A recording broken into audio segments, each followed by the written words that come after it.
నల్లగొండ జిల్లా మునుగోడులోని ఓ మద్యం దుకాణం వద్ద తాగుబోతులు వీరంగం సృష్టించారు. మద్యం మత్తులో రోడ్డుపై వెళ్లే వారితో దుర్భాషలాడుతూ గొడవకు దిగారు.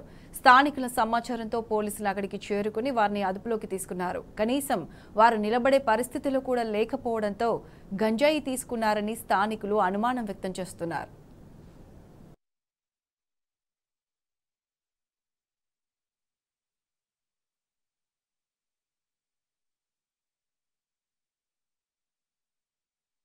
నల్లగొండ జిల్లా మునుగోడులోని ఓ మద్యం దుకాణం వద్ద తాగుబోతులు వీరంగం సృష్టించారు. మద్యం మత్తులో రోడ్డుపై వెళ్లే వారితో దుర్భాషలాడుతూ గొడవకు దిగారు. స్థానికుల సమాచారంతో పోలీసులు అక్కడికి చేరుకుని వారిని అదుపులోకి తీసుకున్నారు. కనీసం వారు నిలబడే పరిస్థితులు కూడా లేకపోవడంతో గంజాయి తీసుకున్నారని స్థానికులు అనుమానం వ్యక్తం చేస్తున్నారు.